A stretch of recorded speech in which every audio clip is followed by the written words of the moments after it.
Well, good evening, everyone. Welcome to Convention of States, Indiana Live. This is a broadcast for Hoosier Grassroots. I'll tell you, we almost didn't make it tonight. We ran into some technical difficulties right here at the very end, but it looks like we're making it okay. So let me come on the screen here. My name's Dale Parrish. I'm the state director for Convention of States here in Indiana. And tonight we'll be giving you another broadcast. Again, our purpose is to reach out to Indiana residents as well as any out-of-state residents, but primarily Indiana residents that may have an interest in learning more about Convention of States and learning more about the Convention of States organization that we have here in Indiana. And I'll tell you right now, we have a great organization here. So we're going to, our broadcast this evening will be in basically two segments. We're going to start in the first segment. We're going to go over some of the basics of Convention of States. Basics that we all nationally involved in this movement understand. So we'll quickly go over the basics and then bring on another leader within our organization here in Indiana. And we have a real treat for you this evening. We have the youngest leader of our group. And I think I'm going to give her age away. I think she's 15. I don't know if she's turned 16 yet, but I'm pretty sure she's 15. Her name is Maya Phillips, and she is our Young Americans for COS state coordinator. So you're going to get to learn about what she does for us here in Indiana. And like I said, I think it'll be a real treat for you. But for right now, let me transition here as best I can to the to my PowerPoint presentation, which will again cover the basics of, as I mentioned, the basics of Convention of States. And I'm told that I need to use as much screen as possible here. So I'm going to convert this to the slideshow option, hopefully. And that should then give you a full screen for those of you that may be joining us over your phone this evening. So hopefully you can see that a little bit better using this option. All right, let's get started. I want to, first of all, I want to identify some resources that you have available to you here in Indiana, as well as nationally. But these are resources that we have available to us. And the main one is our website, which is conventionofstates.com. Now, this website, this is a national website, and you'll hear us refer to this website often. There is a wealth of information in this website. So you'll hear us, like I said, you'll hear us make reference to it frequently. Embedded in that national website is our state website, which you can find conventionofstates.com/Indiana. On the social media stage, we are on Facebook, Convention of States Indiana. As a matter of fact, this broadcast this evening is coming to you through that Facebook page. We also have a YouTube channel, COS Indiana. Now that YouTube channel is primarily an educational resource for not only our leadership here in Indiana, but for anyone actually. And be sure to go to that channel and subscribe. We have a number of PowerPoint presentations. Also, we have links to podcasts that one of our leaders produces on a regular basis. Like I said, this is primarily an educational resource for you. We're also on Twitter, hashtag COS Indiana, and we are now on Instagram. All right. Let me share with you our vision statement here for Indiana. This is much in line with the national vision statement. But here in Indiana, our vision is to build a Hoosier grassroots. Now, that's a term, grassroots. You're going to hear that term a great deal. But build a Hoosier grassroots community of citizens and legislators dedicated to the constitutional concept of self-governance. Now, let me give you a few numbers, first of all, here. In Indiana, in 2019, we just surpassed the 30,000 supporter level here in Indiana. So in Indiana, we have 30,000, a little over 30,000 now, petition signers. These are individuals that have signed our petition in support of what we're trying to do here in Convention of States. We've had tremendous growth here in Indiana. Over the past few years, our growth rate has been in the area of 40% per year. So tremendous growth. Our goal for 2019 is to reach and surpass the 40,000 supporter level. Out of these supporters that we have now, about 2,500 are volunteers. These are individuals that have indicated that they would be willing to volunteer in some form or some way as we may need them. So 2,500 volunteers, and we have in leadership right now about 32 individuals in leadership positions, and we need more leaders. If you have any interest or would like to even perhaps learn a little bit more about a leadership position, I would encourage you, here's this website again, I would encourage you to go to our national website, conventionofstates.com, choose the menu selection, Take Action, scroll down and look at the different positions that we have available here in Indiana. If anyone is of interest to you, open it up, read more about it, make application. You're not obligated in any way, but if you make application, then that will alert us and we will then contact you to further discuss whatever interest you might have. So I encourage you, as I said, we're always looking for leaders. So I would encourage you to take that step and check us out. All right. Okay. The basics of Convention of States fall into basically three areas. First of all, the problem as we see it, the solution, and then our plan to achieve this solution. So let's touch on these. We're not going into any great detail this evening. We're just going to skim over the basics here. The problem. We basically think that the federal government's out of control.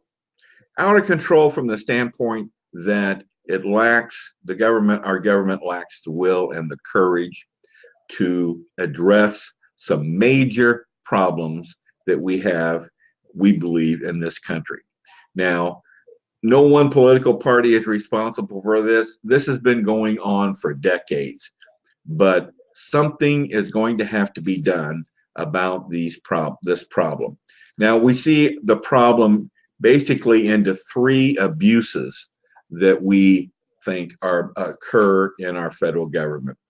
And again, we're not going in detail here tonight, but I'm sure you'll recognize these as I mention them. First of all is our debt problem. I think we're approaching 22 trillion. We may have already reached it. Haven't checked today, but this is a debt problem. This is our debt problem. Very little, if anything's being done about it. So this is something that we have got to address. And again, like I said, our government lacks the will and the courage to address this. Second problem falls into the what we call the administrative state, the regulatory crisis.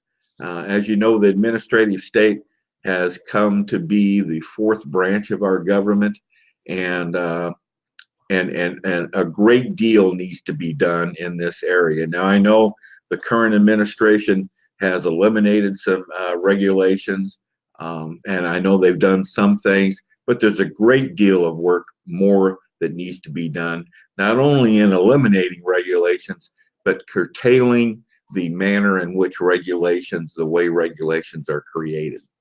And finally, the final area of abuse has to do with the loss of state sovereignty. When this country was founded, there was a concept called dual federalism, where the federal government and the states shared power. Well, that power has all tilted toward the federal government, and the states have pretty much lost their sovereignty. So these are the areas where we feel the federal government has been abusive. Okay. Our solution to this, and this is what we're all about. This is the main thing that we're all about. And that is holding a convention of states for the purpose of amending the Constitution. Now, Article 5 of our Constitution describes the two methods that can be used to amend the Constitution. And this is what we're all about. Let's just briefly touch on those two methods. The first method is, of course, the way it's been done to date, and that's where 2/3 of Congress proposes amendments, and then those proposed amendments have to go to the state legislatures to be ratified, and it requires 3/4 of the states to ratify a proposed amendment. That's 38 states. All right. Well, there is a second method described in Article 5, and that is where the states call for a convention of states to be held. Now, it takes 2/3 of the state legislatures, or 34 states, to make application to hold this convention. At that convention, any proposed amendments that come out of that convention then have to go through the same ratification process as in the first method. 3/4 of the states, or 38 states, would then have to ratify any of those proposed amendments. Any ratified would automatically become amendments to the Constitution. This is what we're trying to accomplish, and that is to hold a convention of states for the purpose of amending the Constitution. And obviously, we're trying to hold the first one, but we think this should be a recurring event, so that the states have a greater input into controlling the federal government. All right.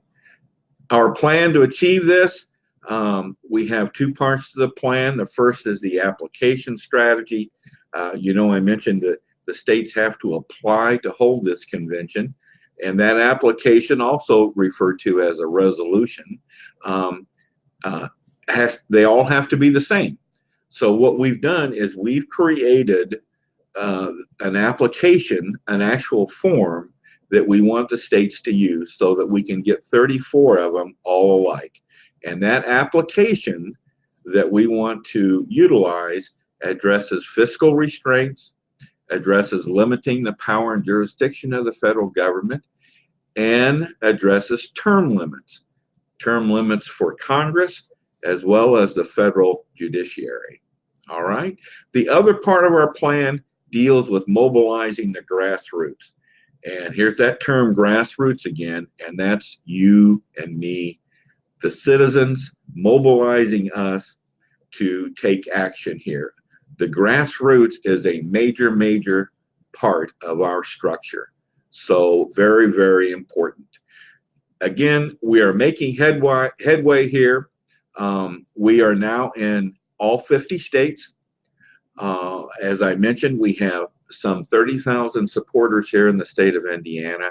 Nationally, we're at about 3.7 million supporters. So we're moving in this direction, and we would love to have your participation. All right, let me get back to our screen here, and let me send this PowerPoint back out of our broadcast here. And I'm going to now bring in Maya. Hi, Dale. Hi, Maya. Hi. Hi there. How are you? I'm good. How are you? Just fine. Just fine. Thank you for joining us this evening. Thank you for having me. Maya, am I correct that you are 15, still 15? Yes, I turned 16 in March. In March, okay, all right. 15 years old, and this young lady has stepped forward to take on the position. And I think your actual title is Young Americans for COS Coordinator. Is that basically, the right title? Yes, that's correct. All right, good. Well, with every guest that I have on this broadcast, I always ask the guest to tell us their story, and that being their story as to how they got involved in Convention of States. So let's start there, Maya, and tell us your story. Okay, so I've always had an interest in politics throughout like my whole life. So it happened when my dad, who is also interested in politics, took me to an Americans for Prosperity event. And there I met some of his other friends and fellow volunteers with Convention of States project. And they told me about Convention of States, and I really liked what I heard and really appreciated what they were doing. And then sometime later, a position for young adults for Convention of States opened up. And you guys asked me if I would fulfill that position, and I did not hesitate and immediately accepted it. So that's kind of how I got involved with Convention of States. Okay, great. Now, I understand, by the way, everyone, Maya's father is Paul Phillips, who is co-state director and our legislative liaison here in the state. So she had some pretty strong influence, I would say, in getting involved here. But now I understand, though, Maya, you have some pretty strong feelings about what you see wrong with our government. Yeah, I definitely have some very strong opinions about it. My first one that I find no problem with our government is our national debt. As you have mentioned, we're going to hit $22 trillion this year, and federal Congress has not put forth any plan or any legislation to propose to create a balanced budget and to stop our debt, and let alone pay it off. So I believe that's a huge problem that we need to fix, and Convention of States offers the solution for that. All right. And second of all, I believe that the government has increasingly become over-intrusive in our lives. And one of the places I'd like to point out is the intrusion and the over-intrusiveness that they have in our school system. Now, I'm homeschooled, so my schooling is completely free from government influence. And I would confidently say that I am receiving a better education than those who have a lot of government involved in their school system.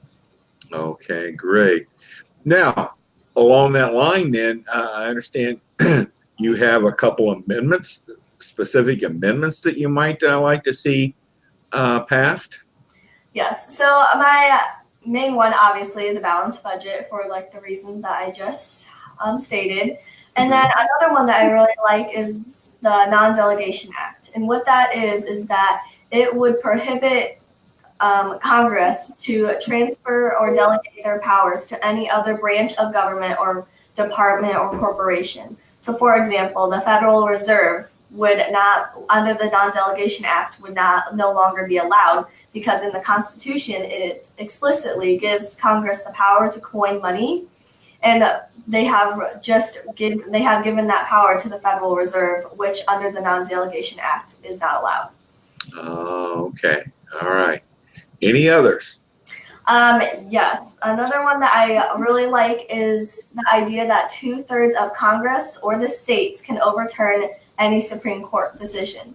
And the reason that I like that is what has happened is that the Supreme Court has become more powerful than what the founders intended. The founders intended for the Supreme Court to be the least likely to take away our freedom. And what happened was during the case of Marbury versus Madison, they allowed judicial review. And because of that, the Supreme Court has decided to make life-changing decisions without any consent from the people or any way for the people to get rid of them.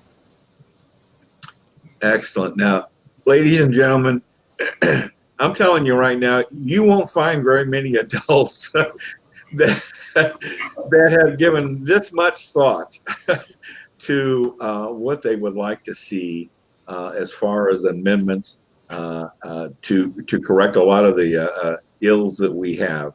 I am just very, very impressed, Maya, with your thoughtfulness in developing those. So very, very good. Very good. Well, let's talk about your job as a coordinator for the state of Indiana. So let's first of all, can you start? Give us a little rundown on the duties. Now, this is everyone. Please understand, this is a brand new position in Convention of States, and Maya could very well be. Do you know? Are you the first one to take this on in the country? Do you know if there are? I'm sure there are some others by now. Yeah, I think I was one of the first ones who have stepped up to do this. So, so this position is really kind of basically under construction. Yes. And developing as we go here. But I know they have a lot of goals and objectives that they want to accomplish. But anyway, let's go with as we understand the position now. Why don't you start telling us some of the duties that you feel that that you're going to be taking on here? Okay, so the main duty is I am here to help alongside with like the state's team here in Indiana to build a grassroots army that has the ideals of self-governance instilled in them. So basically since I am the young adults coordinator for Convention of States, I have a concentration on young adults, so I'm going to mainly be focusing on students and young adults and telling them about Convention of States and also educating them on the Constitution and some of the problems that are facing us today. Now, young adults, we're talking about actually high school level individuals, right? Yes. Yeah, we're talking more high school roads. Okay. All right. Now, how do you plan on getting into the high schools with what you're trying to do? Okay, so actually I have one of my friends goes to a public school here in Indiana, and she is part of a student-led group that talks about government and and the Constitution and all of that. So I have asked if I could come in and speak to her group about Convention of States. So that is basically a good example of what I'm going to be doing with my position as the Young Adults Coordinator.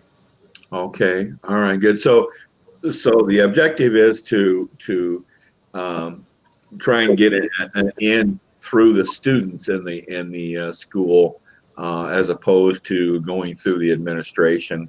Yes. Well, I hope that works. I really do hope that works. Okay. Now, I know you have talked about, you mentioned to me one time about this citizens test. Tell me about that. Tell us about that. Yes. So in Indiana, Dennis Cruz just put forth a bill that would require all high school students in Indiana to pass a citizenship test in order to graduate from high school. And so I recently just took the citizenship test in my civics class, and I was able to pass it, so that's good. But what I noticed about it is that one of the questions, for example, asked when was the Constitution written? And although that is important, it is not nearly as important as what the Constitution says. And I noticed on that entire test, nothing mentioned what the Constitution said and the interpretation of it and how to preserve it and anything. They asked, like, what's the longest river in America? Or when was it written? Or what are, like, duties that are promised to American citizens? Nothing talked about our rights or our Constitution, which I believe is more important than any of those other questions that they asked. Okay. All right. Great. Can you think of any other questions off of that test that give us a little quiz? A little quiz, if you could. Can you think of some other questions? Yeah, so they asked, like, what's 2 national holidays in the United States? Once again, they asked the longest river in the United States. They asked, what is one of the Native American tribes that are still alive today? How old do you have to be to enlist in the Army? And how old do you have to be to vote? And stuff like that. But once again, knowing how old you have to be to vote isn't nearly as important as knowing how to vote correctly and knowing which candidate to choose. And all that. Yeah. So what you're saying is so many of the questions really had nothing to do with the Constitution, or yes. And you think that's something that we need to change. Yes, definitely. Now we're getting close now to our time here, but I noticed you mentioned that you're homeschooled. Yes. So I know you have a homeschool course called civics. Yes, I take that at a co-op. Okay, and do you know, is that something not offered any longer in the public school system? From what I have no idea if it is still offered, but from what I'm getting out of it, I know that a lot of kids that I've talked to really have no idea about their government at all. Right. So even if they are offering it, they are not teaching it very well. Yeah. I think from what little I know from my grandchildren, I think it's what little civics is taught. It's part of a general course, a government course, or maybe a social studies course, or something of that nature. So it's not very specific about our government. Yeah. All right. Well, Maya, we're very proud to have you on board with us here in Convention of States, Indiana, and I think you have a goal now for you mentioned about starting these groups in schools. How many groups are chapters of what we refer to them at, right? How many do you need to create here in 2019? I think we set a goal for 4. For 4, that's right. So you got your work cut out for you. And I understand you already have college plans, right? Yes.